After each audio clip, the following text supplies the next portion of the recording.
Hello दोस्तों, doctor Shabnam this side. I hope कि आप मेरे सारे लाइव सेशंस को अटेंड कर रहे होंगे। मैं बहुत सारे लाइव सेशंस कर रही हूँ अभी इंस्टाग्राम, फेसबुक एंड यूट्यूब पे, और अपनी सारी वीडियोस को मैं अपलोड करती हूँ। तो प्लीज़ सारी वीडियोस आप देखें, क्योंकि अभी मैंने कोरोना पे भी किया था, और इसके अलावा बहुत सारे PCOS and fertility and gynaec पे वीडियोस कर रही हूँ। तो प्लीज़ आप सारे लोग मुझसे जुड़िए, मेरे इंस्टाग्राम अकाउंट से, मेरे यूट्यूब अकाउंट से एंड मेरे फेसबुक अकाउंट से, तीनों अकाउंट से जुड़िए ताकि आप तक मेरी सारी वीडियोस पहुंच सके। तो आज का दोस्तों जो बहुत इम्पोर्टेंट टॉपिक है, that is how to predict your ovulation. अपने ओव्यूलेशन को आप घर बैठे कैसे प्रेडिक्ट कर सकते हैं, यानी कि एक लेडी ये कैसे पता लगाए कि उसको ओव्यूलेशन हो रहा है या नहीं हो रहा है।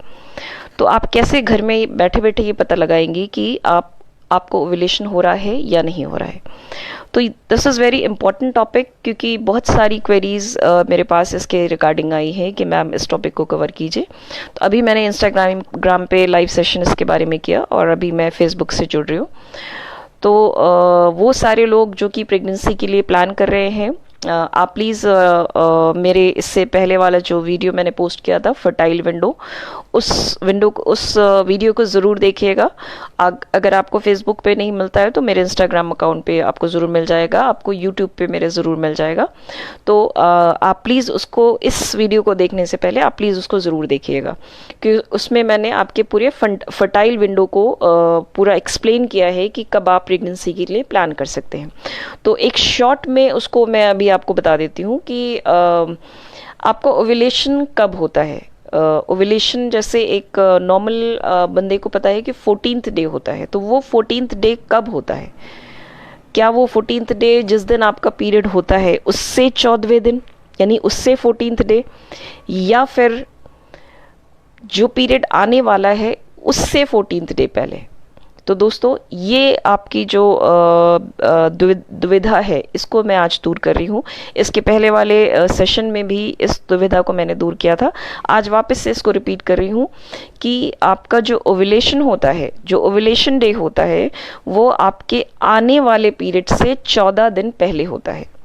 तो याद रखिए, आपका ओव्यूलेशन जो होता है वो आपके आने वाले पीरियड से 14 दिन पहले, यानी कि अगर आपका पीरियड 30 दिन का होता है तो 30 दिन से 14 दिन पहले आपका ओव्यूलेशन होगा। तो ज़्यादातर लोग अपने ओव्यूलेशन को एग्जैक्टली प्रेडिक्ट इसलिए नहीं कर पाते क्योंकि हमारी जो साइकिल है वो हमेशा एग्जैक्ट टाइम पे नहीं आती। बहुत कम लोगों की है जो एकदम टाइम टू टाइम आती है, लेकिन ज़्यादातर लोगों की 2-4 दिन आगे पीछे होती है। तो आपका जो ओव्यूलेशन होता है वो आपके आने वाले पीरियड से 14 दिन पहले होता है। ओके, सो बाकी चीज़ें जो हैं, प्रेगनेंसी के लिए सबसे अच्छा दिन कौन सा रहेगा, कौन से दिन के लिए आप प्लान करें, उसके लिए आप प्लीज़ मेरे इसके पहले वाले वीडियो को ज़रूर देखिएगा। दैट इज़ फर्टिलिटी विंडो, या फिर planning for pregnancy, best days to plan pregnancy. वो मैंने तीनों जगह अपलोड किया हुआ है। आप प्लीज़ मेरे इंस्टाग्राम से भी देख सकते हैं, फेसबुक से भी देख सकते हैं, और मेरे यूट्यूब चैनल से भी देख सकते हैं। तो अभी मैं जो यहाँ पे डिस्कस करने वाली हूँ वो जो टॉपिक आज का है, दैट इज़ कि घर बैठे आपको कैसे पता लगेगा कि आपको ओव्यूलेशन हो रहा है या नहीं हो रहा है। वो लेडीज़ जो प्रेगनेंसी के लिए प्लान कर रही हैं, या फिर वो माएँ जो कि अपनी बच्चियों की शादी करने वाली हैं, वो काफ़ी फिक्रमंद होती हैं कि मेरी बच्ची को ओव्यूलेशन हो रहा है कि नहीं हो रहा है, या फिर वो लड़कियाँ जो कि बहुत फिक्रमंद होती हैं कि उनको ओव्यूलेशन हो रहा है या नहीं हो रहा है। तो उनके लिए ये मैं आज का सेशन कवर कर रही हूँ कि घर बैठे आपको कैसे पता लगेगा कि आपको ओव्यूलेशन हो रहा है या नहीं हो रहा है। ओके, तो सबसे पहले जो मेथड है, दैट इज टेम्परेचर मेथड, यानी कि आप सुबह उठ के डेली अपना टेम्परेचर मेजर करें। एक थर्मामीटर लीजिए और सुबह उठकर डेली आप अपना टेम्परेचर मेजर कीजिए। अगर आपके टेम्परेचर में 1 डिग्री फ़ारेनहाइट चेंज हो रहा है या 1 डिग्री सेल्सियस का चेंज हो रहा है, यानी कि अगर आपका टेम्परेचर आप सुबह उठते ही लेती हैं और अगर वो 97.2 डिग्री फ़ारेनहाइट थ्रू आउट रह रहा था और अचानक से आपका टेम्परेचर जो है वो चेंज हो गया है, 1 डिग्री चेंज हो गया है, दैट इज़ 97.2 डिग्री फ़ारेनहाइट से 98.2 डिग्री फ़ारेनहाइट हो गया है, दैट मीन्स कि आपको काफ़ी चांसेस हैं कि आपको ओव्यूलेशन हो रहा है। तो this is called as temperature method, यानी कि टेम्परेचर चेक करके आप पता लगा सकते हैं कि आपको ओव्यूलेशन हो रहा है या नहीं हो रहा है। तो दोस्तों ये मेथड बहुत ज़्यादा एक्यूरेट इसलिए नहीं है क्योंकि बहुत बार आपके इन्वायरमेंट की वजह से भी आपके टेम्परेचर में चेंजेस आ सकते हैं, कभी कभी आप बीमार हो सकते हो, उसकी वजह से भी टेम्परेचर में चेंजेस आ सकते हैं। लेकिन फिर भी अगर ऐसा हो रहा है और आप रेगुलरली मेजर कर रहे हो तो आपको पता लग सकता है कि आपको ओव्यूलेशन हो रहा है कि नहीं हो रहा है। लाइक 1 मंथ आप बीमार पड़ सकते हो लेकिन हर महीने आप बीमार नहीं पड़ोगे। ओके, तो ये एक मेथड था टेम्परेचर मेथड। दूसरा, अगर आपको ओव्यूलेशन पीरियड के आसपास, लाइक हर लड़की को पता होता है कि अगर उसकी साइकिल इतने दिन में आनी है तो उसके 14 दिन के आसपास उसके आने वाली है, तो उसके 14 दिन पहले के, यानी 14-15 दिन पहले अगर उसको हेडेक हो रहा है या फिर गिडनेस हो रही है, थोड़ा सा चक्कर आ रहा है, हेडेक हो रहा है, सर भारी हो रहा है, तो काफ़ी चांसेस है कि आपको ओव्यूलेशन हो रहा है। क्योंकि ओव्यूलेशन के आसपास आपके हार्मोन्स बढ़ते हैं, जैसे ईस्ट्रोजन आपका बढ़ता है, आपका ओव्यूलेशन होते ही आपका प्रोजेस्टेरॉन हार्मोन बढ़ता है, जिसकी वजह से आपको हेडेक या गिडनेस हो सकती है। तो अगर ओव्यूलेशन के आसपास आपको इस तरह की दिक्कत हो रही है, यानी कि आपका सर भारी हो रहा है या थोड़ा चक्कर आ रहा है या फिर आपको सर में दर्द हो रहा है, तो आपको काफ़ी चांसेस हैं कि आपको ओव्यूलेशन हो रहा है। तो ऐसा नहीं है कि ये सिर्फ 1 मंथ हो, क्योंकि 1 मंथ अगर हो रहा है तो फिर हो सकता है कि आपको यूं ही हो। लेकिन अगर आपको हर मंथ ऐसा हो रहा है तो मोस्ट प्रोबेबली, यानी कि ज़्यादा चांसेस हैं कि आपको ओव्यूलेशन हो रहा है। तो दूसरा मेथड हो गया कि आपको अगर इस तरह की दिक्कत हो रही है तो आपको ओव्यूलेशन होने के काफ़ी चांसेस हैं। उसके अलावा और क्या हो सकता है कि ओव्यूलेशन पीरियड के आसपास बहुत सारी लेडीज़ को जो स्मेल टेंडेंसी होती है वो बहुत स्ट्रांग हो जाती है, यानी स्मेल बहुत ज़्यादा महसूस होती है। सबको नहीं होती। यहाँ पे मैं आगे बढ़ने से पहले एक चीज़ बता दूँ कि ये सारी चीज़ें जो भी मैं बता रही हूँ वो सबको ज़रूरी नहीं है कि सबको हो, लेकिन जिनमें ऐसा हो रहा है और रिपीटेडली हर मंथ ऐसा हो रहा है तो उनमें काफ़ी चांसेस हैं कि ओव्यूलेशन हो रहा है। तो ओव्यूलेशन के आसपास आपकी जो स्मेल की जो टेंडेंसी है वो बहुत स्ट्रांग हो जाती है, यानी कि जैसे आपको महक बहुत ज़्यादा लगने लगती है। तो जिस ऐसा क्यों होता है? क्योंकि उस टाइम आपकी जो एस्ट्रोजन है वो उसकी लेवल काफ़ी बढ़ जाती है, काफ़ी बढ़ जाता है, जिसकी वजह से आपके जो ऑल्फैक्टरी रिसेप्टर्स है, यानी नोज़ के जो रिसेप्टर्स हैं उनकी सेंसिटिविटी बढ़ जाती है और उनमें उसकी वजह से स्मेल जो है वो बहुत ज़्यादा स्ट्रॉन्ग फील होती है। यानी कि अगर कोई बहुत पंजेंट स्मेल है तो वो बहुत ज़्यादा स्ट्रॉन्ग फील होगी आपकी, यानी कि आप नेचर आपकी बॉडी को प्रिपेयर करता होता है प्रेगनेंसी के लिए। तो इसीलिए यहाँ के आगे अगर आपको प्रेगनेंसी होती है तो आपको स्मेल बहुत कोई भी पंजेंट स्मेल आपको बहुत ज़्यादा बहुत स्ट्रॉन्ग फील होती है। तो नेचर आपको आपकी बॉडी को प्रिपेयर कर रहा होता है आपको आप प्रेगनेंसी के लिए। तो ये इसलिए होता है क्योंकि उस टाइम आपका ओव्यूलेशन के आसपास आपका हार्मोन, यानी एस्ट्रोजन बेसिकली इसके लिए रिस्पॉन्सिबल जो होता है दैट इज़ एस्ट्रोजन। तो एस्ट्रोजन हार्मोन आपका काफ़ी पीक पे होता है, तो उसकी वजह से ऑल्फैक्टरी रिसेप्टर्स जो कि नोज़ में होता है आपका, वो उसकी सेंसिटिविटी आपकी बढ़ जाती है। तो अगर किसी को ओव्यूलेशन के आसपास ऐसा बार बार हो रहा है, हर महीने हो रहा है, तो काफ़ी चांसेस हैं कि आपको ओव्यूलेशन हो रहा है। अच्छा, उसके बाद और क्या हो सकता है? हम धीरे धीरे ऊपर से नीचे की तरफ आ रहे हैं। अच्छा, उसके बाद और क्या साइन हो सकता है आपके ओव्यूलेशन के? दोस्तों ये सारी चीज़ें मैं जो बता रही हूँ आपको सिर्फ 1 महीने में जज नहीं करना है। अगर आपको हर महीने ऐसा हो रहा है तो ऐसा नहीं है कि 1 महीने, किसी 1 महीने हो सकता है आपको कुछ प्रॉब्लम हो सकती है, लेकिन अगर ये हर महीने ओव्यूलेशन के आसपास आपको हो रहा है, यानी कि वो 2-3 दिन जो ओव्यूलेशन जिस दौरान होने के चांसेस हैं, जैसा मैंने आपको बताया कि आपका नेक्स्ट पीरियड आने से रफली 14 दिन पहले का जो पीरियड है, नेक्स्ट पीरियड के 14 दिन पहले का पीरियड, तो 14 दिन 13 दिन 14 15 16 ये जो दिन होते हैं, उस पीरियड के आसपास अगर आपको हर महीने ऐसा हो रहा है तो काफ़ी चांसेस हैं कि आपको ओव्यूलेशन हो रहा है। अच्छा, उसके अलावा और क्या साइंस हो सकते हैं आपके ओव्यूलेशन के? ओव्यूलेशन के आसपास आपका ईस्ट्रोजन, जैसे मैंने बताया, आपके हार्मोन्स बहुत इंक्रीज होते हैं, आपका ईस्ट्रोजन इंक्रीज होता है। ओव्यूलेशन के जस्ट बाद आपका प्रोजेस्टेरॉन सिक्रेट होता है, तो इसकी वजह से आपकी ब्रेस्ट टेंडरनेस जो होती है वो बढ़ जाती है, या ब्रेस्ट सोरनेस बढ़ जाती है।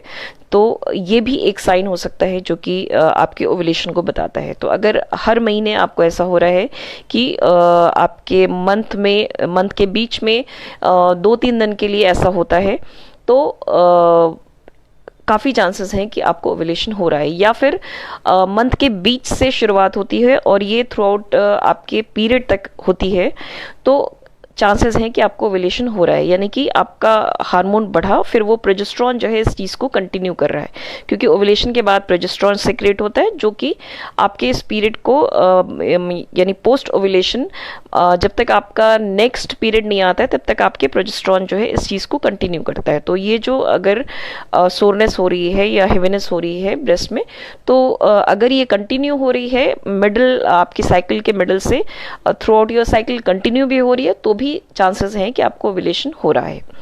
ओके, अच्छा, इसके अलावा और क्या साइन एंड सिम्टम हो सकते हैं? उसके अलावा आपको एब्डोमिनल ब्लॉटिनेस हो सकती, ब्लोटिंग जिसको कहते हैं, ब्लोटिंग हो सकती है, थोड़ा हेवीनेस हो सकती है एब्डोमेन में, या फिर आपको कॉन्स्टिपेशन हो सकता है, क्योंकि हार्मोन जो प्रोजेस्टेरॉन सेक्रेट होता है जो कि अगेन ओव्यूलेशन के बाद सेक्रेट होता है, वो आपको आपके पेट को थोड़ा सा भारीपन दे सकता है या फिर आपके कॉन्स्टिपेशन के लिए रिस्पॉन्सिबल हो सकता है।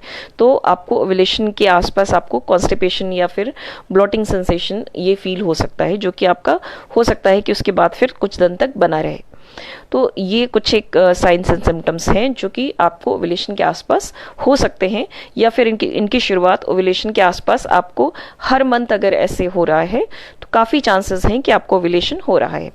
अच्छा, इसके अलावा और क्या फीचर है? एक होता है मिटल्स मर्ज सिंड्रोम।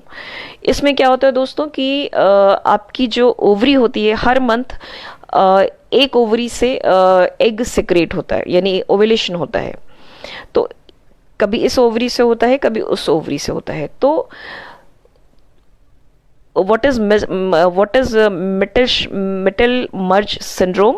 इसमें क्या होता है कि आपके पेट में नीचे की तरफ कभी लेफ्ट साइड में तो कभी राइट साइड में हर महीने ओव्यूलेशन के आसपास पेन महसूस होता है।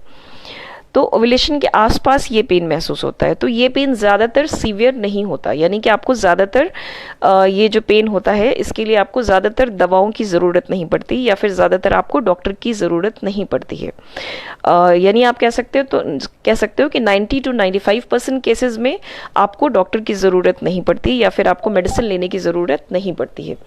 लेकिन कुछ एक केसेस में ये सीवियर हो सकता है, लेकिन वो बहुत कम केसेस में ऐसा होता है, नहीं होता है। ज़्यादातर केसेस में ये हल्का फुल्का होता है जो कि आप बर्दाश्त कर सकते हो, 1-2 दिन के लिए या 3 दिन के लिए हो सकता है। तो ये इसलिए होता है, ये जो पेन होता है इसका रीज़न क्या होता है कि आपकी ओवरी जो है, ओवरी में जो फॉलिकल है जो मेच्योर हो रहा है, जिससे ओव्यूलेशन होना है, तो वो फॉलिकल मेच्योर होता है, यानी कि उसकी साइज बढ़ती है। तो उस फॉलिकल के अंदर क्या होता है, एग्स होते हैं, लिक्विड होता है और ब्लड होता है कुछ। तो ये सारे मिलके उस फॉलिकल को स्ट्रेच करते हैं।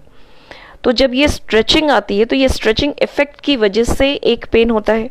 तो ये जो पेन होता है, एक तो इस वजह से महसूस होता है कि ये सब मिलके उस फॉलिकल को स्ट्रेच करते हैं, तो ये स्ट्रेचिंग इफेक्ट की वजह से एक पेन होता है।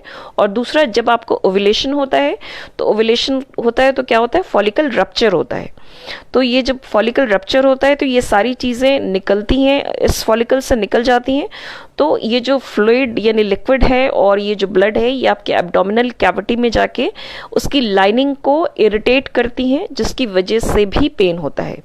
तो ये सब मिला के आपको मिड साइकिल यानी कि महीने के बीच में जो लेफ्ट या राइट साइड में आपको नीचे की तरफ पेन होता है, वो ये सारी चीज़ें मिला के आपको पेन का एक कारण बन सकती हैं।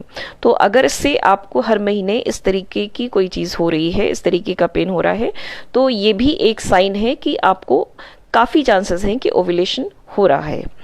अच्छा, इसके बाद और क्या साइन हो सकता है कि आप पता लगा सकते हैं, ये बहुत इंपॉर्टेंट साइन है और ज़्यादातर लोगों में ये नोटिस किया जा सकता है, ज़्यादातर फीमेल ये नोटिस कर सकती हैं कि ओव्यूलेशन के आसपास आपका जो वजाइनल डिस्चार्ज होता है, अगेन यहाँ पे दोस्तों मैं आप सबको थोड़ा सा यहाँ पे गाइड करना चाहूँगी कि मेरे पास जो पेशेंट्स आते हैं वो बहुत कंफ्यूज होते हैं।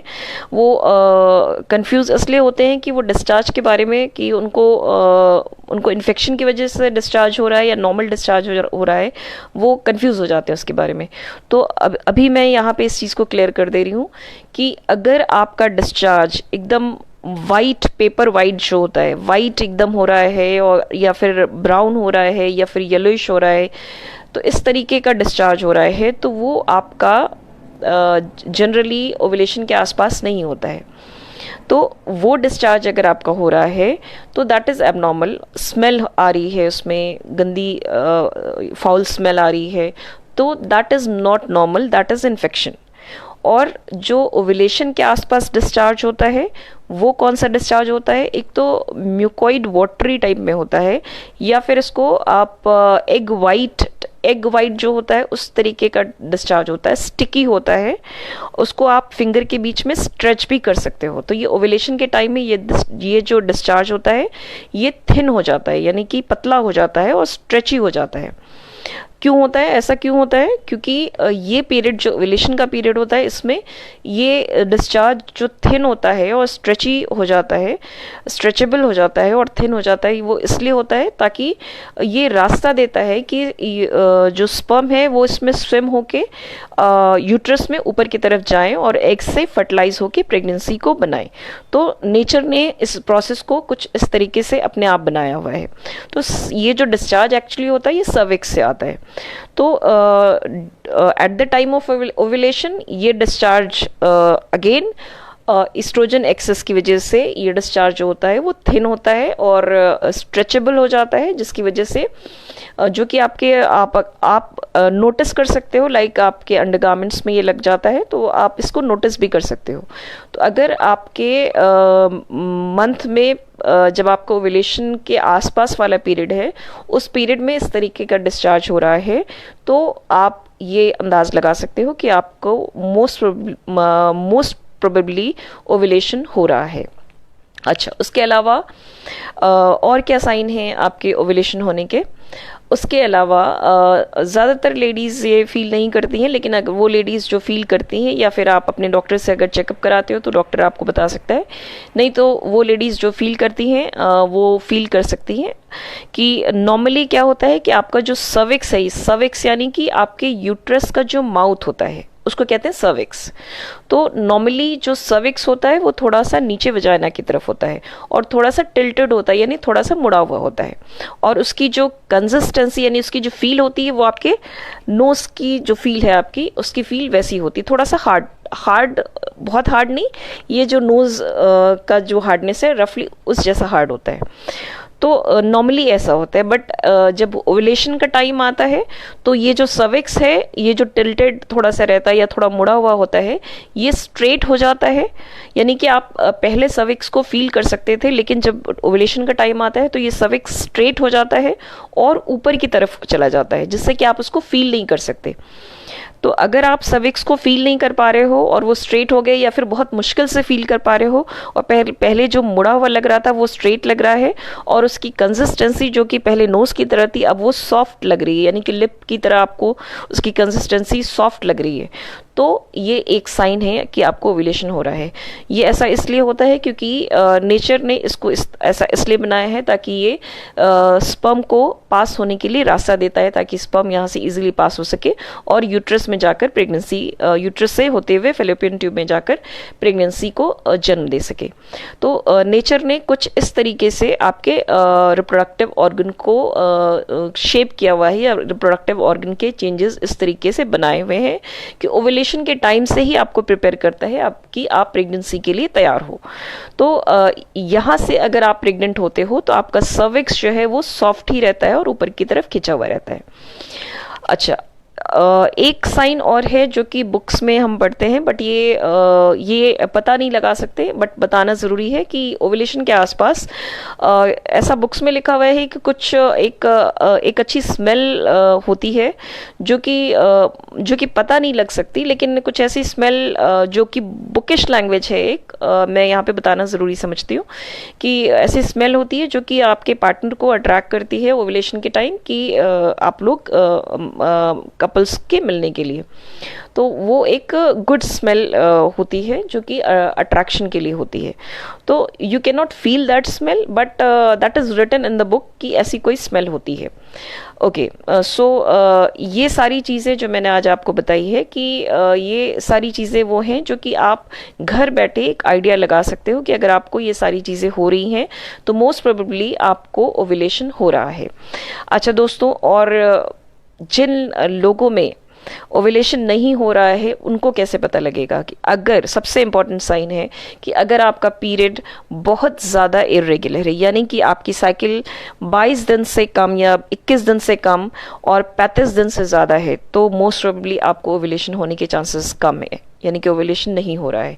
आपकी साइकिल बहुत ज़्यादा इरेगुलर है तो आपको ओव्यूलेशन होने के चांसेस बहुत कम हैं।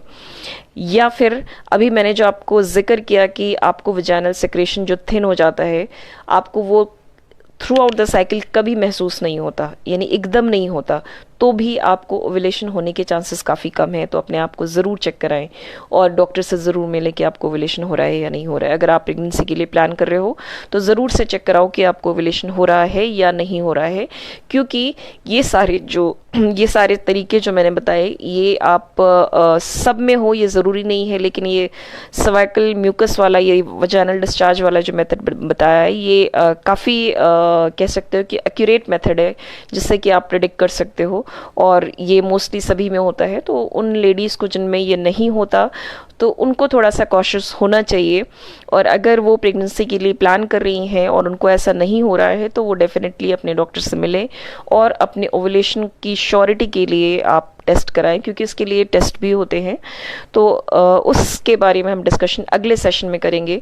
एक फॉलिकुलोमेट्री होता है दोस्तों, सेशन बहुत ज़्यादा लंबा ना हो जाए इसलिए उसके बारे में इस सेशन में हम डिस्कस नहीं करेंगे, हो सकता है कि नेक्स्ट सेशन में हम कवर करें। तो प्लीज़ आप सब मुझसे यूं ही जुड़ते रहें और प्लीज़ मेरे इंस्टाग्राम अकाउंट को ज्वाइन करें, फॉलो करें, और मैं उस पर बहुत सारे लाइव सेशंस करती हूँ। मेरे फेसबुक अकाउंट, मेरे इंस्टाग्राम अकाउंट, मेरे यूट्यूब चैनल, तीनों को सब्सक्राइब करें और तीनों को फॉलो करें।